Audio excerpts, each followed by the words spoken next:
복습을 조금 해야 될 것 같아요. 그래서 처음에 돌아가서 우리 아브라함이 어떻게 출애굽했다, 그 하란을 떠났는가에 대해서 우리가 지금 어떻게 떠났는가에 대해서 우리가 간략하게 한번 한 2, 3분 동안 그냥 쭉쭉 넘겨가 보도록 하겠습니다. 예, 읽었고요. 그림을 이렇게 보시면 됩니다. 오늘 이 전체 내용이 이 그림 속에 이제 대부분 다 들어옵니다. 이제 새 천사를 맞이하는 아브라함, 천사들과 함께하고, 오늘 이삭을 죽이려고 하는 장면은 이삭의 몸이 하얗죠, 그죠? 그러면 뭔가 빛을 비추고 있는 한쪽에서 이렇게 등과 아브라함의 얼굴과 이삭의 몸을 비추는 어느 일정한 방향에서 빛이 비춰짐을 우리가 알 수 있고, 또 아브라함이 이제 아들 이삭을 잡으려 할 때에 천사가 아브라함의 손을 붙잡고 칼을 놓치는 장면이죠. 네, 아주 의미 있게 그렸습니다. 이거는 이제 마르크 샤갈이 그렸던 그림입니다. 예. 산을 위하여 숲피는 장면. 아브라함의 여정에 대해서 설명을 잠깐 드렸죠, 그죠? 아브라함의 가족들입니다. 데라, 하란과 아브라함과 나홀, 이렇게 해서 조건은 나중에 여러분들이 공부할 기회가 되면 함께 보시고요. 아브라함은 도대체 누구인가 라고 할 때 원래 이름은 아브람이었고, 이제 이후에 하나님께서 아브람이라 하지 말고 아브라함이라 하라. 그냥 아버지에서 모든 이들의 아버지, 열국의 아버지, 이렇게 이제 나중에 이름을 바꾸게 되고요. 아버지 되라는 우상을 만드는 자로 여호수아 23장 2절에 여기 한 구절을 근거로 이야기가 시작이 된다고 했습니다. 데라 아버지가 다른 신을 섬겼다는 그 연구방법은 단순히 우상을 섬기는 것이 아니라 어떤 그런 신전과 관련해서 일을 한 자의 것으로 보고 있습니다. 여기 우르가 여기 있는데 여기는 이제 달신을 섬긴다고 했죠. 그 달신은 우리가 창세기 9장에서까지 6장에서 9장에 나오는 홍수설화와 연관이 있다고 이야기를 드렸습니다. 그 10장에 대해서 이제 바벨탑 사건이 이제 11장에서 나오고요. 그 다음에 이제 12장에 이제 아버지 11장 끝부분에 이제 아버지 데라가 가나안 땅으로 가는 것에 대해서 명령을 받았습니다. 그래서 아버지가 이제 자식들을 데리고 우르를 떠나서 이제 가나안으로 가지 않고 하란으로 올라갔다고 그랬죠. 네, 거기서 이제 아버지 데라가 소명을 받았는데 소명을 행하지 않자 그의 아들 이제 아브라함에게 다시 본토 친척 아베의 집을 떠나라 이렇게 했을 때는 아브라함은 거부할 수가 없었다고 이야기를 드렸습니다. 이제 그림들을 한번 우르고요. 이게 이제 우르에 있는 달신, 나를 하는 신이라는 이름입니다. 이게 이제 지구라트라는 신전에 더 올라가야 되는데 무너져가지고 아주 상세하게 벽돌로 지어져 있죠. 11장의 바벨이라는 사건의 벽돌을 구워서 우리가 산을 높이 올리었자라는 개념은 어떻게 보면 이것과 연관이 있습니다. 그래서 꼭 기억을 좀 하셔야 될 것 같고요. 아브라함의 첫 번째 여정에 소명을 받았습니다. 어디에서? 사실은 우르에서 소명을 받은 것이 아니라 하란에서 하나님의 명령을 받았다는 겁니다. 기억을 하셔야 됩니다. 그리고 이제 하란을 떠날 때에 아브라함의 나이 75세였더라. 아브라함이 몇 살에 죽느냐면 175세에 죽거든요. 약 100년간의 이제 본격적인 어떤 이방 생활을 시작하는데 아브라함의 여정, 아브라함의 삶이 과연 자기의 본토 친척 아비의 집을 떠났을 그 이후로부터 아브라함이 죽을 때까지 이제 오늘 할 이야기들이 있는데 과연 아브라함이 아주 하나님의 인도, 아브라함이 처음 본토 친척 아비의 집을 떠날 때 내가 내게 모든 민족을 보다 더 많은 어떤 씨를 주고 복을 주고 복의 근원이 되게 해주겠다는 그 약속이 아브라함 당대 때에 과연 일어났는가 라는 것은 오늘 이렇게 스토리를 통해서 보시면 어떻게 보면 조금 의문을 가지지 않을 수가 없습니다. 근데 결국은 아브라함이 나중에 후대에 많은 시대에 이제 복이 근원이 되게 하는데, 오늘 가만히 생각해 보세요. 그 유대인들이 이제 아브라함 믿음의 조상, 자기네 조상이라고 그러잖아요. 이 이삭을 통해서 내려오는 그 유대인들이 전 세계 인구의 몇 퍼센트가 될까요?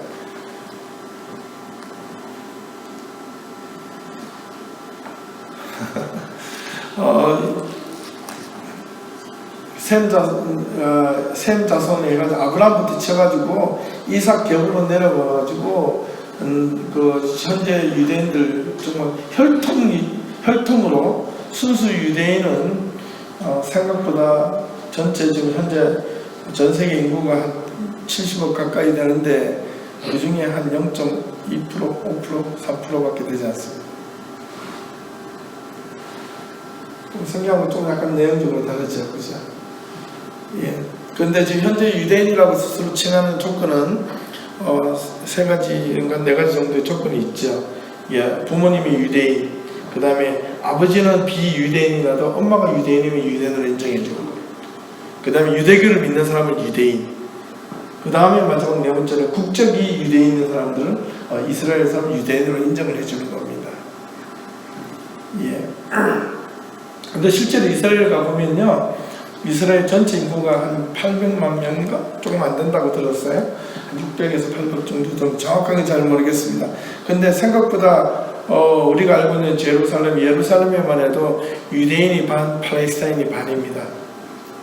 네, 그걸 좀 기억을 좀 하셔야 돼요. 예. 또 이렇게 사마리아 쪽으로 올라가면 팔레스타인 사람들이 많습니다. 예.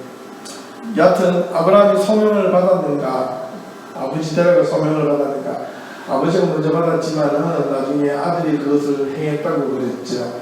예, 성경 구절에 여기 나와 있기 때문에 이제 기억을 하시면 좋을 것 같습니다.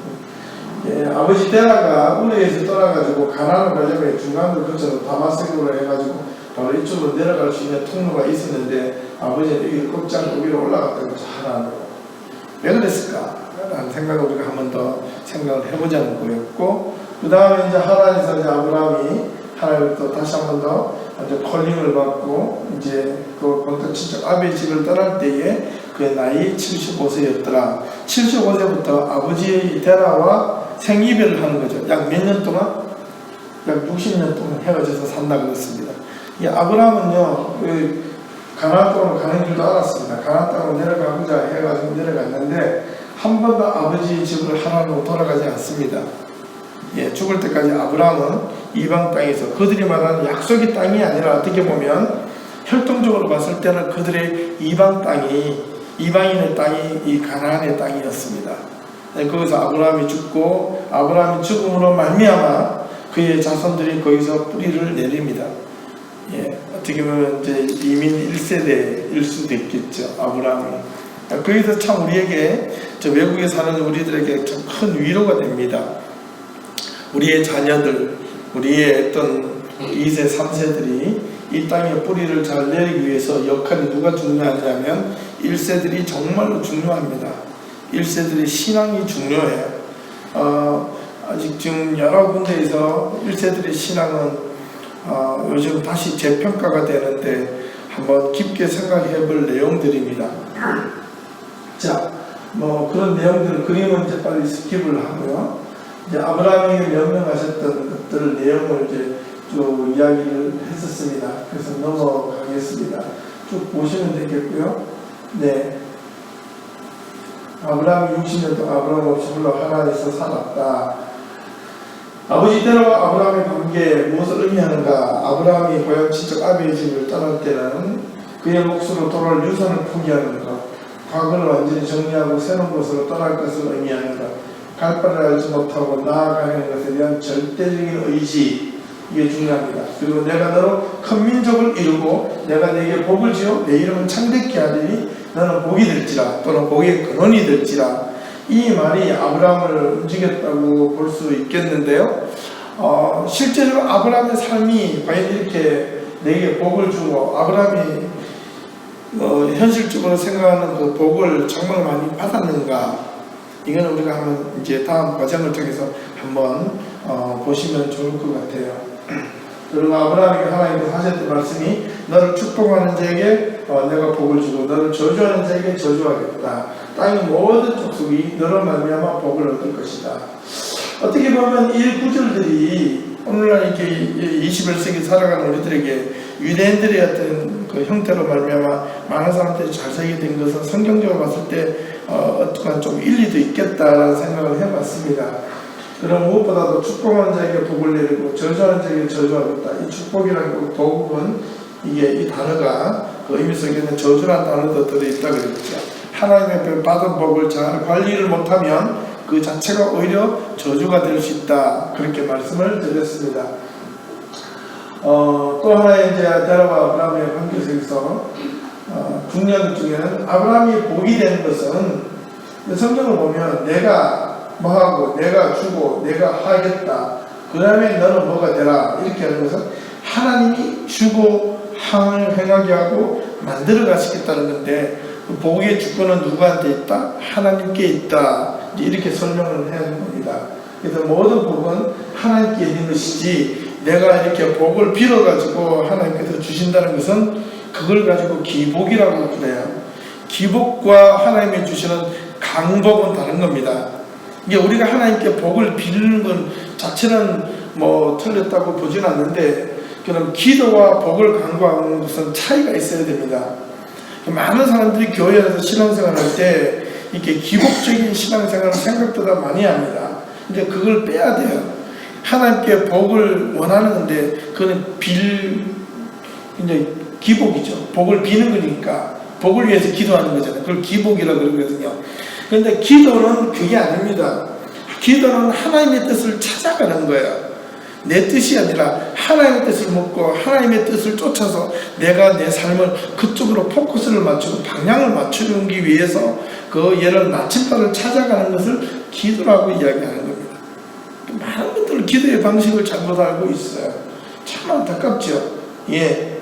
이제 그걸 바꾸라 그러면 안 바꾸는 거예요. 어떻게 하겠어요? 예, 외쳐도 안 되는데. 그래서 이 구절만 봐도 우리는 그 복의 의미와 기도의 의미를 엄청나게 알 수가 있습니다. 복과 저주는 하나님께 달려있다는 거예요. 기도를 할 때는 하나님께 어떤 왼수가 있을 때 하나님 저 인간 좀 어떻게 해주십시오. 이런 기도도 어떻게 하면 하나님이 복을 주고 저주를 주는 건 누구의 손에? 하나님의 손에 있어요. 내가 보기 저 사람 복을 받는 것 같은데 열받아 죽겠는 거예요. 근데 그 하나님 보시기에는 내가 보는 저 사람 상 A라는 사람의 잣대와 하나님 보시는 잣대는 다를 수 있다는 겁니다. 그래서 일찌감치 우리 신앙인들은 이 마음을 좀 해탈해질 필요가 있어요. 마음을 좀 피우고 이제 그러니까 어떤 어려움을 많이 당하면요 처음에는 실망하고 좌절하다가 그게 계속 오면요 그 어려움과 실망도요 좀 무덤덤해져요. 그렇죠. 고난을 자꾸 받다 보면 그게 고난인지도 잘 몰라요. 근데 돌아보면 그게 하나님의 은혜다 라는 생각을 참 많이 가집니다. 고난을 자꾸 받다 보면 이게 소위 말해서 맷집이 생겨요. 근데 한 번도 고난을 받지 못한 사람이 작은 고난만 툭 던져도요 어쩔 줄 몰라요. 아무것도 못해요. 그러니까 우리는 신앙 안에서 하나님께서 받는 고난을 두려워해서는 안 됩니다. 그걸 의의 고난이라고 이야기하는데 우리 교회가 내 자신이 우리 믿음, 우리 여인들 우리 모두가 내가 지금 당하는 이런 어려움을 보지 마시고 하나님을 볼 수 있으면 참 좋겠어요. 하나님을 보면 내 앞에 지금 지나가는 이 고난도 연단이 됩니다. 근데 실망하지 않고 하나님이 함께 하신다는 생각을 하면 이 과정이 반드시 연단이 된다는 거예요. 꼭 기억할 수 있기를 바랍니다.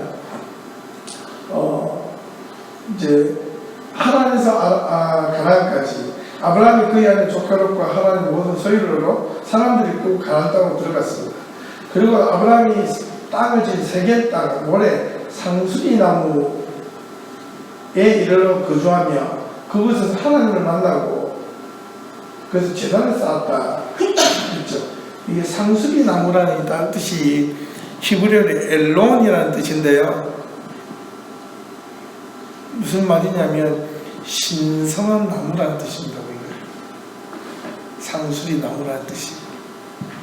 그래서 가난한 사람들도요, 이 상수리 나무라는 엘론이라는 이 나무 앞에서 우상 숭배를 많이 했답니다. 그래서 이 상수리 나무라는 것 자체가 이미 아브라함이 저 나무를 보고 의미를 가진 거예요. 거기서 제단을 쌓은 겁니다. 기억을 하셔야 됩니다. 이것과 나중에 이제 다음 이제 연관이 있기 때문에 말씀드리는 겁니다. 자, 그러고 나서 남방으로 이제 이주를 하게 되는데요.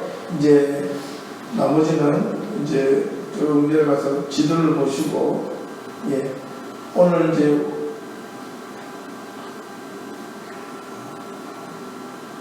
이건 우리가 지난주에 우리가 말씀에 대한 이야기를 나눴기 때문에 이제 오늘 이야기를 할 것을 이제 보겠습니다. 지도를 한 번 더 보는데요. 지금 지난번까지 하란에서 가나안 땅이라는 세겜 여기까지 내려왔는 장면만 지난주에 한 번 했거든요. 오늘은 여기서부터 애굽으로 내려갔다가 올라왔다가 그 다음 베델에서 그 다음에 베엘사바에서 헤브론에서 나중에 아브라함이 죽을 때까지 이 과정을 한번 쭉 그냥 한 번에 슉 한번 지나가 볼게요. 아브라함 일정만 가지고도 하나하나 따지면 참 많은 걸 할 수 있는데 그런 다른 걸 못하니까 한 번 더 살펴보도록 하겠습니다. 아브라함이 약속의 땅 가나안 땅에 정착하기까지 사실 정착이란 말보다는요, 가나안 땅을 계속 유리방황했다고 볼 수 있어요. 사실은 정착한 게 아닙니다. 계속 왔다 갔다 했어요. 예, 그 과정을 보시면 됩니다. 아브라함이 가나안에서 이집트를 향해요, 여기서 출발합니다. 왜 출발했을까요? 성경에 보면 기근이 들어서 가나안 땅에 먹을 것이 없어서 먹을 것을 구하러 애굽으로 내려가는 겁니다. 그래서 이 기근이 걸렸는데 이 애굽까지 온다는 것은 이게 또 하나의 어마어마한 또 도전이자 모험입니다. 예, 예, 그냥 그 앉아서 굶어 죽느냐, 아니면 먹을 거 찾아가느냐. 근데 찾아가는 동안에 이 아브라함의 그 가족들, 식솔들은 어떻게 될지 모르는 거거든요. 그 당시는 족장 시대이기 때문에 시대적으로 그 족장 부족을 떠난다는 것은 곧 뭐 둘 중에 하나예요. 상인들이나 아니면 그 외에는 거의 지나가는 자리가 아니기 때문에 어떻게 말하냐면 집을 떠난다는 것은 한편으로는 곧 죽음이나 자기 생명을 담보를 하지 못하는 겁니다. 이 당시에 상인들도 이게 그냥 한 명, 두 명 가는 게 아니라 무리를 만들어서 가면서 자기를 지켜줄 군대들을 데리고 갑니다. 왜냐하면 도적들이 올지도 모르고 이게 자기들 물건들을 빼앗기는 어떤 그런 산적도 만날 수 있고 그 당시는 얼마든지 가능했으니까. 예, 그래서 그런 길들이 있었지만 상당히 많이 두려움이 있었는데, 예, 우리는 단지 기근 때문에 내려갔다고 되는데, 예, 애굽으로 내려갑니다. 애굽으로 내려갔다가 애굽 왕에게 자기 아내를 누이라고 해가지고 생명의 위협을 받고 그렇게 거짓말을 시키죠. 근데 하나님의 천사가 그 애굽 왕에 나타나서 아브라함의 아내를 건들지 말라, 그는 그의 아내다, 이렇게 해서 애굽 왕이 두려워했다는 겁니다. 한번 생각을 해보십시오. 애굽 왕입니다. 애굽 왕이라고 되어 있거든요. 애굽 왕이 꿈을 하나 꿨다고 두려워하겠습니까? 그건 또 다른 시사하는 바가 있는데요. 지금 여기서 이제 애굽에서 내려간 이 사람들, 그 다음에 애굽에서 많은 금품을 얻고 이제 아내와 더불어서 다시 이제 가나안으로 올라오죠. 예, 이제 올라오면서 이제 본격적인 가나안의 삶이 왔다 갔다 하면서 시작이 됩니다. 아브라함의 경로가 내려갔다가 올라오면서 헤브론에서 다시 베델, 베엘사바에서 왔다 갔다 하게 되는데 그 경로입니다. 다시 한 번 더 구체적으로 조금만 더 보면 세겜에서 이제 베델에서 다시 기본 애굽으로 내려갔다가 이제 올라옵니다. 올라와서 다시 베델에서 그다음에 헤브론 뭐 이런 식으로 그래서 몇 개의 과정을 거칩니다. 그 전에 창세기 18장에 보면 소돔과 고모라 성이 멸망할 때 이게 사해가 여기는 한 이쯤 된대요. 이게 사해에 이 변방이 이쯤 되는데, 그 다음에 소알이라는 성이 있죠. 처음에 롯이 난 15장, 16장에 이제 아브라함과 조카 롯이 이제 헤어지잖아요. 너는 동쪽으로 가면 내가 서하고 너는 북가면 난 남하리라. 이렇게 아브라함이 조카에게 선택의 기회를 줬는데 동쪽이 잘 사는 것 같아서 동쪽을 선택했다. 그래서 내려갔던 것이 이 밑이라는 겁니다.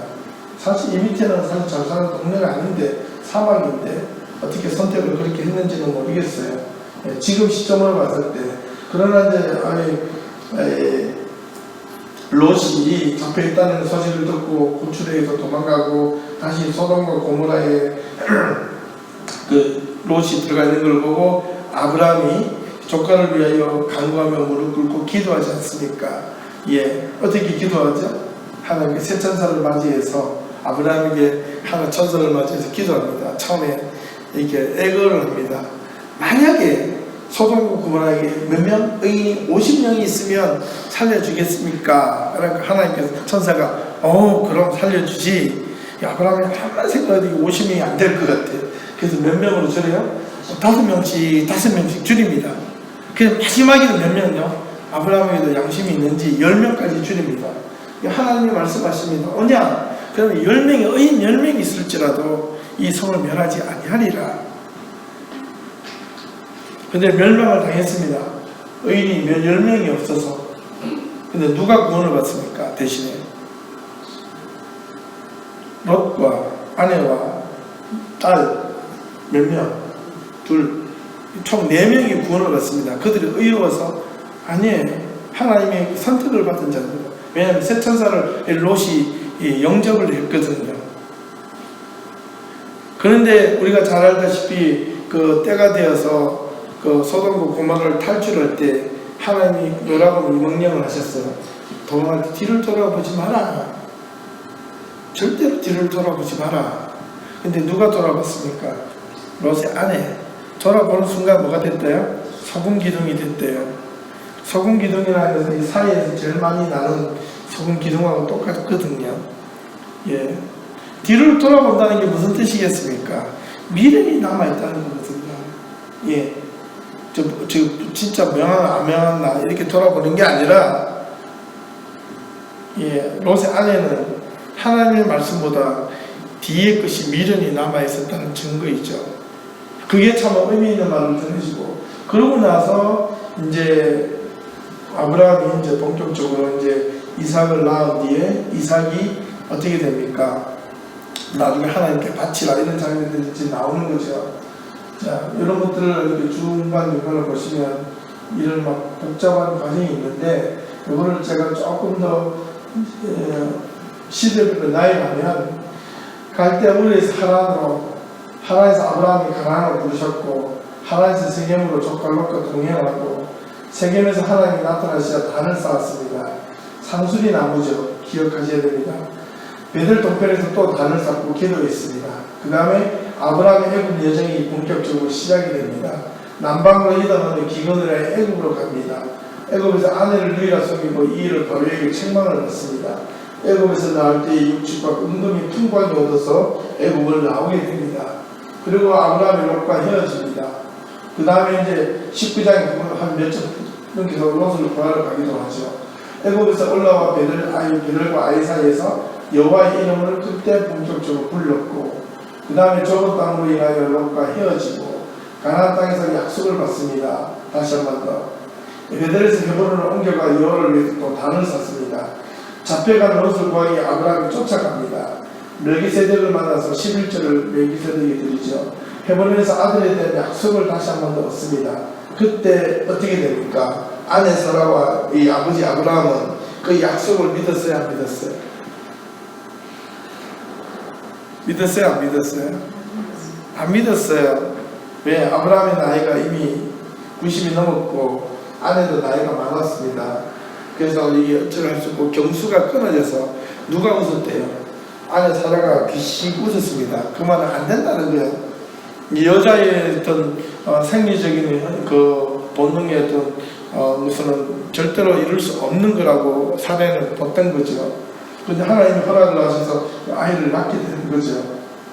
근데 아이가 안 된다는 소식을 알고 아브라함은 어떻게 합니까? 우리가 잘 알다시피 아브라함 사라의 그 몸종인 하갈을 아브라함에게 들여보내서 그 다음에 자신을 낳게 하죠.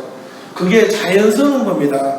본부인에게 그 당시 시대적 광석과 풍습에는 자기 몸종이 그 남편에게 들어가서 아이를 낳으면 그 아이는 당연히 그 본 부인의 아이로 입양이 되는 겁니다. 예. 아무런 그 법적인 효력이 종에는 없습니다. 동일하게 이 사라도 그 당시에 자기 몸에 경소가 끊기고 아이를 낳을 수 없게 되자 원래는 자기 아브라함의 종을 후사로 하려고 했는데 그렇지 않고 이 몸종인 하갈을 통해서 낳게 누가 시키죠? 사라가 시키는 거죠. 사라. 그죠? 사라가 아브라함의 억지를 떠밉니다. 아브라함은 마지못해서 아이를 낳는 것처럼 보여집니다.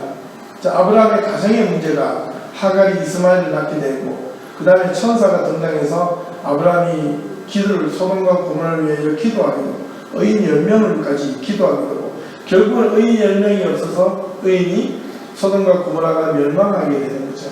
그리고 헤브론으로 다시 해서 그랄로 이동해요.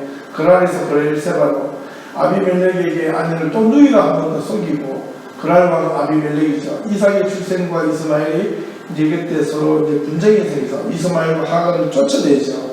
그리고 아비멜렉과 언약을 다시 한 번 더 맺습니다. 그리고 여호와의 이름을 다시 한 번 더 이때 부르기 시작합니다. 아브라함의 아들 이삭이 22장에 보니까 하나님이 어느 날 갑자기 이제 하갈과 그 하갈의 아들이 이스마엘을 쫓아다니는 뒤 한참 뒤에 그 다음에 이제 하나님은 어느 날 갑자기 꿈에 나타나셔서 아브라함에게 말씀하십니다. 네 아들을 바쳐라. 아브라함 생각을 해보세요. 그래서 이삭을 바쳐 이제 이생명을 바치라고 그럽니다. 모리아산으로 해서 올라가다가 이제 베르사베에서 다시 돌아오게 되는데 이 모리아산 이야기를 이따가 한번 더 하죠. 아브라함이 모리아산으로 이삭을 바치러 올라갈 때 생각을 해보십시오. 그의 아들 장자였던 장자라고 태어난 순서를 보면 이 이스마엘이 장자인데 이스마엘이 집에 있었습니까? 쫓겨난 뒤였습니까? 쫓겨난 뒤에 자기 집을 후사를 이을 자가 아무도 없어요. 대를 끊길 위기에 놓여져 있는데 하나님이 이삭을 바치라는 거예요. 그래서 그냥 바치라는 게 아니라 그냥 내 종으로 아니면 제사장으로 해라 이게 아니라 죽이라는 겁니다. 바꾸어 말하면 지금 아브라함의 머릿속에는 양비론이 교차가 될 겁니다. 처음에 하나님의 말씀을 듣고 아버지의 집 하란을 떠났을 때에 하나님부터 받은 말씀을 뭡니까? 민족을 이루고 복의 근원이 되고 너를 통하여 이 많은 씨가 나올 것이라고 했는데 이제 아브라함에게는요 하갈과 이스마엘도 쫓아냈고 자기에는 아무도 없습니다. 그런데 유일하게 남은 이 독자가 이삭인데 이삭을 그것도 잡아라는 것이야. 잡아 죽이라는 겁니다. 그럼 뭘 의미하는 거죠? 세대가 완전히 끊어지는 걸 의미합니다. 그죠? 완전히 끊어지는 거예요. 그러면 하나님이 처음 약속을 믿고 떠났던 아브라함의 그 약속이 하나님의 약속이 이제 이삭을 죽이면서 실행이 되는 겁니까? 그것이 끝이 나는 겁니까? 끝이 나는 거예요.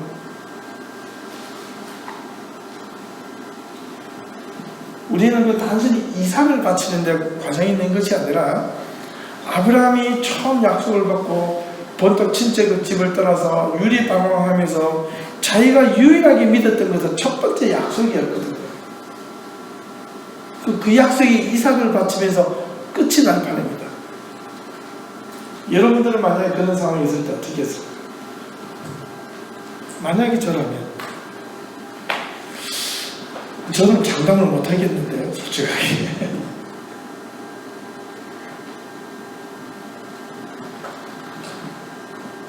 거기 일어났던 사건을 한 번 더 할 거니까 사라의 죽음과 아브라함의 죽음이 나중에 이제 이어집니다.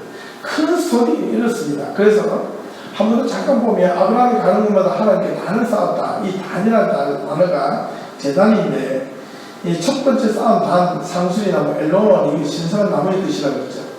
그리고 이 중요한데 여러분 제단, 단을 쌓다. 이 단이라는 단어가 히브리어 짜바흐라는 단어인데요. 이 단어는 동사의 히브리어 짜바흐라에서 동사 짜바에서 유래된 메츠베아흐라는 단어입니다. 히브리어인데 이 짜바흐라는 동사는요 살육하라, 도륙하라, 희생시키라, 제물로 드리라는 뜻입니다. 단이라는 것 자체는요 살육이고 죽이고 희생시키는 자리라는 뜻이에요. 이게 변해가지고 예배라는 것으로 바뀌어졌거든요. 우리가 지금 드리는 예배잖아요. 여러분이 하나님 앞에 제단 앞에 나왔다고 그러고 하나님의 전전에 나왔다고 그러고 하나님의 예배에 드리는 예배 자리로 나왔다고 했을 때 여러분이 뭐가 죽어야 되냐면 여러분의 쓸모없는 것들이 예배 전에 올라와서 죽어야 됩니다. 여러분의 죄가 죽어야 되고 여러분을 가지고 있는 온갖 복잡했던 이 엉켜있는 그 엉어리가 예배 자리에서 다 죽어야 돼요. 그래야지 하나님을 만날 수 있어요. 내가 죽어서 불로 태워져야 하나님이 태움으로 향기가 올라가면서 하나님이 향기를 받으시다 흠향하신다. 향기를 맡다 이런 뜻입니다. 태워서 올려지는 연기의 냄새로 하나님 흠향하셨다 받으셨다 그러는데 우리가 예배를 드릴 때 하나님 앞에 우리가 직접 예배에서 뭐 죽거나 할 수는 없잖아요.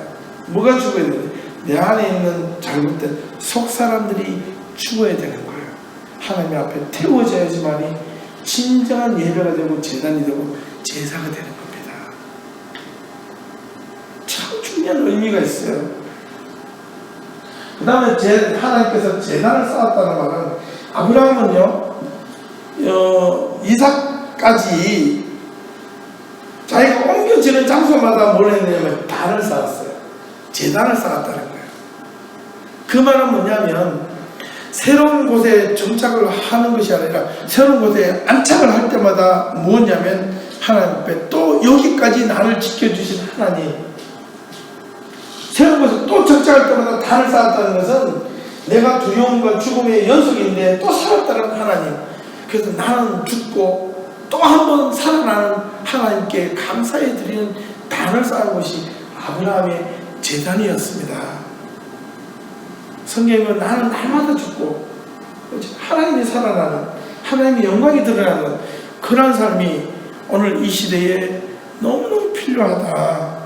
이게 아브라함의 모습 속에서 단적으로 보여줍니다. 하나님을 향한 약속에 대한 끊임없는 신뢰, 하나님과 동행에 대한 끊임없는 신뢰, 예배 제단을 의미하는 나를 죽이는 자리입니다. 아브라함이 자신의 삶을 끊임없이 내려놓고 하나님의 인도하심을 따랐다는 결단의 자리, 감사의 자리가 단을 쌓은 겁니다. 그 단이라는 이름 속에 들어있어요. 자, 하지만 아브라함의 행동을 살펴보면 과연 그들은 믿음의 조상이라고 말할 수 있을까? 다시 한 번 더 살펴보면 애굽왕과 아비멜렉에게 자기 아내를 살해한 유일한 속인 것, 그리고 하나님의 약속이 너의 본처 사례를 통해서 씨를 주게 하리라 라고 약속했던 그 약속을 믿지 못하고 이스마엘을 낳았던 그 사건을 보면 어떻게 보면 이게 가정적으로는 결정적인 어떤 실수예요. 이 두 가지가. 아내 여자분들이요, 남편이 이런 남편을 여러분 남편으로 데리고 살겠습니까? 요즘에 데리고 산다 그러죠. 예. 진짜 그럴 수 있겠어요. 남편 지가 살겠다고 아내를 남의 왕에게, 남편에게, 여자에게, 남자에게 갖다 주면서 나 좀 살게끔 네가 좀 도와줘. 이러고 여자분들 허용하겠어요? 그리고 하나님의 약속이 아브라함이 믿음의 조상이라고요? 이 사건만 아니라 이스마엘을 낳은 사건만 보면 뭐가 나타났냐면 하나님의 약속을 믿긴 믿지만 또 불확실하다는 거예요. 그게 인간의 모습인 거예요. 그래서 아브라함은 너무나도 연약한 한 인간임을 이런 장면들 속에서 여지없이 보여줍니다. 그 다음에 또 하나는 모리아산은 이제 여기가 중요한데, 모리아산을 향해 가는 아브라함과 이삭의 여정이라는 과정에서 어떻게 보면 아브라함이 되게 된 것은 15장 6절에 보면 아브라함이 그를 의로 여기시고 이렇게 해서 믿음의 조상이 되었지만은 하나님은 일방적으로 의를 칭해준 거지 아브라함이 의로워서 의로운 사람이 된 것은 아닙니다. 그 아브라함이 모리아산에가 마지막 이 클라이막스, 아브라함의 전성기의 여정에서 클라이막스는 바로 모리아산입니다. 이삭을 마치 올라가는 장면인데 이때 아브라함의 나이가 얼마 정도 됐을까요?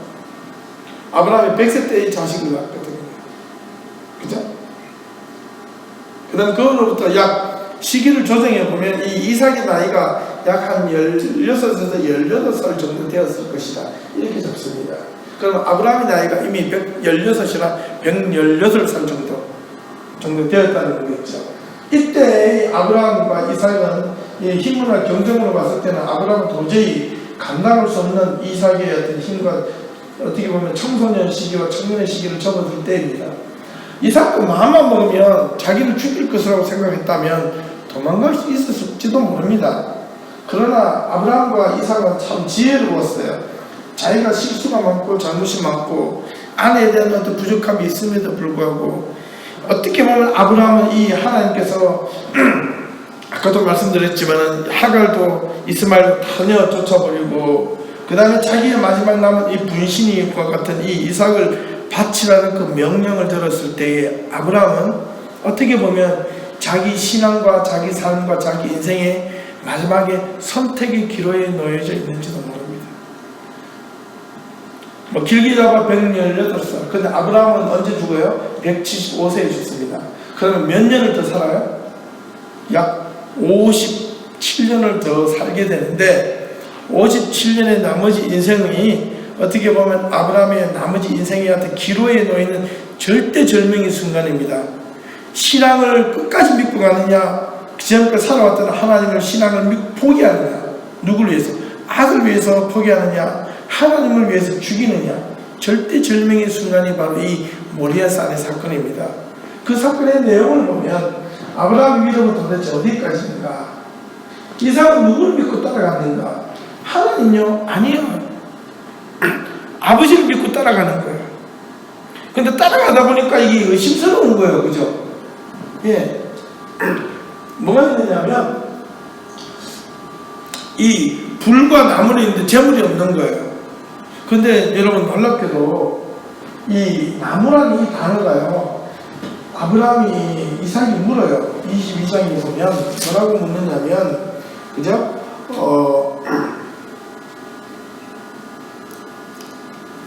7절에 보면 불과 나무를 이끌이와 번제할 어린 양은 어디 있습니까? 이렇게 이삭이 아버지에게 물어요. 불과 나무와 그 번제물은요 같은 의미를 갖고 있어요. 제단에서 사용되었을 도구인데, 이 나무라는 엣지라는 동사는요, 이 많은 동사 아짜라는 말이 왔는데, 이 아짜의 뜻이 뭐냐니까 묶다, 눈을 가리다, 보이지 않게 하다는 뜻이에요. 제가 그런 질문을 한번 해봤습니다. 왜 하나님이, 아브라함이 나무와 불을 갖고, 불만 들고 가서 나무는, 주변에 있는 나무를 이렇게 모아가지고 불을 뗄 수도 있는데 왜 나무를 장작을 일부러 지고 갔을까? 그런 생각을 좀 갑자기 해보게 됐어요. 양을 메고 가면 좋죠. 나무는 그 주변에 나무들 꺾어서 만들면 되잖아요. 우리처럼 이렇게 장작처럼 보이는데 그런 게 아니에요. 장작 더미라는 뜻도 있지만 번제에 쓰일 도구에서 이 나무라는 단어는요, 어떤 눈을 묶는 역할을 하는 겁니다. 태우는 역할이 하는 게 아니라 상당히 의미가 있는 단어입니다. 아브라함이 처음에 하나님께서 이삭을 바치라고 했을 때 이튿날 아침에 일찍 일어나 나귀의 안장을 지우고 두 종과 그의 아들 이삭을 데리고 종 2명을 데리고 갑니다.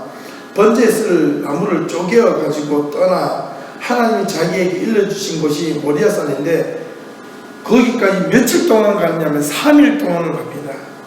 자, 한번 생각해 보십시오. 여러분들이 3일 동안 아브라함이 자식을 데리고 자식을 이제 바치러 죽이러 갈 때 3일 동안 아브라함은 도대체 무슨 생각을 했을까? 도망갈까 말까? 이 생각을 했지 않았을까? 딱 하나인 것 같아요. 내가 하나님의 말씀을 지켜 끝까지 따라야 되느냐?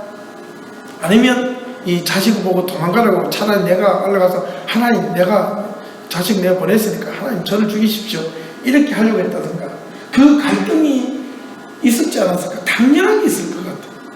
오직 믿음으로, 저는 좀 인간적으로 생각하면 너무 그런 믿음은 저는 맹목이라고 생각해요. 그렇지 않았을 것 같아요. 그런데 가다가 보니까 이제 모리아산 근처에 내려와서 두 종을 올려 놔둬버리고 아브라함과 이삭 둘만 올라갑니다. 왜 둘만 또 올라갔을까요? 혹시나 이 두 종을 따라가다가 아브라함이 이삭을 놓고 잡으려 할 때 이삭이 두 종 보고 아버지가 미쳐서 나를 죽이려고 해, 좀 살려줘, 이렇게 했으면 종이 둘이가 아이고 주인님 왜 그러십니까? 이렇게 말릴 수도 있지 않을까. 그죠? 근데 이삭도 한번 생각, 나이가 16에서 18이면 아버지가 110살이 넘습니다. 누가 힘이 더 셀까요? 근데 이 성경에 보니까 고분고분 이 또 나무 위에 올라갑니다. 지가 알아서. 그리고 죽이려 할 때도 자식이 가만히 있어요. 이런 자식이 어디 있습니까? 요즘 같은 자식이 있으면 아버지가 나를 죽이려고 그래. 빨리 셀폰이 있으면 나이 먹는 전화해가지고 그죠? 잡으려고 뭐 그러지 않겠습니까? 제일 중요한 것 과정에 여기 보면 사흘 동안 아브라함은 도대체 무슨 생각을 했을까? 인간적인 고뇌와 하나님을 향한 신뢰 사이에서 얼마나 많은 고뇌와 번민이 있었을까? 그렇죠.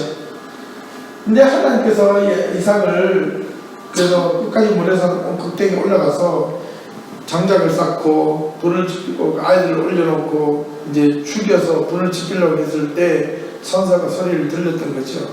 만약에 아브라함이 손을 놓고 탁 찌르고 나서 아브라함아 했으면 실수 이렇게 했으면 어떻게 될까요? 우리는 그런 생각이 아니라 지금 아브라함의 칼끝을 들고 내리치는 순간까지 하나님은 뭘 보셨을까? 아브라함의 믿음을 보시는 거죠. 아니, 믿음이 아니라 무엇이었을까요? 아브라함의 선택입니다.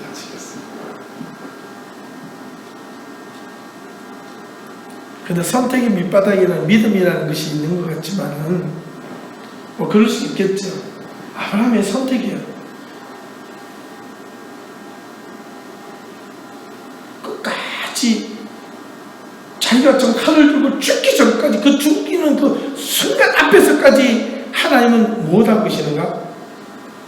침묵하고 계십니다. 그래서 딱 정말 죽이려 했을 때 아브라함아 멈추어라 이렇게는 그 이야기 들었을 때 아브라함은 뭐라고 어떤 생각이 들었을까? 하나님 이거 무슨 짓이에요? 장난쳐요? 그럴 수 있겠죠. 그러나 아브라함은 어떻게 했습니까? 그렇지 않고 돌을 보니까 하나님께서 정말 아브라함의 말대로 하나님이 예배해 주신 숯불에 걸린 양이 있어서 그걸 때려다가 대신 희생했다는 거 아닙니까? 여러분 두 가지 입장에 생각해 보십시오. 아브라함의 입장과 이삭의 입장에서 이 둘의 관계는 만약에 손을 풀고 내려왔을 때 이삭이 아버지를 향해서 분명히 올라갈 때 아버지 붉은 나무는 있는데 번제할 어린 양 어디 있습니까? 하나님이 알아서 예배해 주셨다. 그러면서 아브라함이 모리아산으로 올라갈 때 아버지의 심정은 어떠했고 또 아들은 좀 그렇겠지 믿었는데 올라가서 아버지가 너다 라고 묵자 너 잡혀라 이렇게 했을 때 이 아들도 아버지 왜 이래요 하고 손을 딱 풀고 반항을 할 수 있는데 반항하지 않고 스스로 올라갔던 것. 또 그렇더라도 자기가 이제 죽을 거 포기했는데 하나님이 살려주셨어. 그 내려왔을 때 이삭은 집으로 돌아왔을 때 아버지 볼 때마다 저 아버지 나를 죽이려고 했지 이런 생각 안 했을 거예요. 그런 마음인데 서운할 때마다 들 때가 있을지도 모르겠는데 뭐 부부도 그렇고요. 가족도 보면 자식이고 부모고 이게 서로 좋을 때는 모르겠는데 기분 나쁠 때는 과거에 안 좋은 것만 다 끄집어 내가지고 다다다다 공격하는 경우가 있잖아요. 아마 그럴 수도 있다. 참 중요한 건 뭐냐니까 여기서 우리가 배울 수 있는 것은 뭐냐면 우리는 언제까지 어떻게 해야 하나님으로부터 내가 하나님을 경외하는 줄 아신다고 우리에게 말씀하실까. 이게 참 중요한 것 같아요. 그 다음에 이 당시 아브라함은 이미 하갈과 이스마엘을 쫓아낸 데였기 때문에 아들 이삭밖에 없는 자신의 상속자가 없었습니다. 그때 하나님은 자식을 바치려고 했으면 사형선고나 다름이 없다는 것. 아브라함이 하나님을 과연 어떤 모드로 이해했을까? 보통 친척 아버지 집을 떠나게 만들고 아버지가 생이별 가나안으로 방향을 잡았으나 끝까지 유리방황하며 아브라함이 헤브론에서 죽을 때까지 그의 삶은 신랑이 없었다. 숱한 실수와 잘못이 있었음에도 불구하고 아브라함에게서도 자식 이삭은 자신의 분신과 같은 존재를 마지막에 자기의 유일한 희망이었는데 그 유일한 희망마저 던지라는 그 메시지는 아브라함에게 아마 절망으로 다가왔지 않았을까. 그러나 그 아브라함은 끝까지, 하나님은 끝까지 자신을 괴롭히고 안전보다 불안, 정착보다는 유리방황하게 만들었던 그에게 복의 통로는 아브라함에게는 어떤 의미로 들려졌을까. 그겁니다. 그래서 우리는 돌아보는 것이 아브라함의 여정을 통해 생각해 볼 수 있는 게, 아브라함의 여정은 과연 순탄했는가, 우리가 생각했던 아브라함의 여정과 실제 아브라함의 여정은 어떠했는가 생각을 해보자. 애국과 그랄에서 아브라함의 행동에 대하여 어떻게 생각하는가? 아브라함의 행동은 정당했는가? 아내를 누이라 속이는 것. 아브라함이 가는 곳마다 단을 쌓고 하나님께 제사를 드리는 것은 그는 가는 길마다 평탄했기 때문에 단을 쌓았을까? 아니었더라. 그리고 아브라함이 하나님으로부터 받은 아들에 관한 약속을 지켰는가? 어겼는가? 그의 삶은 과연 믿음의 조상이 할 수 있는가? 그런데도 왜 아브라함은 믿음의 조상이 되었을까? 마지막 다섯 번째, 아브라함이 아들 이삭을 바쳤을 때 그 아비의 마음을 한번 생각해 봅시다. 자, 아브라함의 믿음을 우리가 생각하는 그 믿음이었는가? 아브라함의 삶의 여정을 우리가 생각하는 하나님의 인도하심과 함께 하신다는 어떻게 다른 것인가? 한번 생각해 보셔야 돼요. 믿음의 조상이 아브라함이 끝까지 믿음을 가지고 나아갔다. 그러나 그의 믿음은 순탄하지 않았다. 그런데도 그런 아브라함이 믿음의 조상이라고 할 수 있었던 것은 결정적인 사건이 바로 뭐냐, 이 모리아 사건입니다. 아브라함이 소돔과 고모를 향한 중보의 기도를 통하여 우리가 얻을 수 있는 기도의 제목들이 있는가? 있습니다. 하나님 우리의 중보의 기도를 들으시는 하나님이십니다. 큰 걸 얻습니다. 우리가 원하는 이 분량치가 아니라 우리가 가장 낮은 치까지 하나님께서 간구하셔도 하나님 그걸 듣기를 원하시는 기도입니다. 종종 그런 이야기를 했습니다. 하나님은 내 기도를 들어주시지 않는 것 같아. 내가 부르시는 기도에 응답하지 않는 것 같아. 예, 저도 그런 기도할 때마다 응답이 되지 않는 것처럼 느껴질 때가 많습니다. 그럼에도 불구하고 우리의 기도는 쉬거나 포기해서는 안 된다는 거예요. 우리의 기도에 응답하라는 것과 하나님이 주시는 응답의 방향이 다를 수 있기 때문에 그렇습니다. 아브라함이 모리아산에서 아들 이삭을 바쳐 올라갔을 때에 그 마음을 함께 우리 가정, 우리 자녀, 우리 삶으로 우리가 우리 삶 속에서 일어난다면 우리는 과연 그들은 정말 순종할 수 있을까? 이걸 한번 묻고 싶은 거죠. 이 아브라함의 여정을 통해서. 그래서 질문을 드리고 싶은 분이 이렇게 한 30가지를 드렸는데 짧지 않지만은 너무 빨리 지나가서 좀 그렇지만 여러분들 잘 한번 생각해 보시고 이 아브라함을 통해서 우리가 얻어야 될 부분, 과연 그것은 무엇인가? 우리가 작은 모임에서 또 한번 서로가 의견을 나누면서 토론할 수 있기를 바랍니다.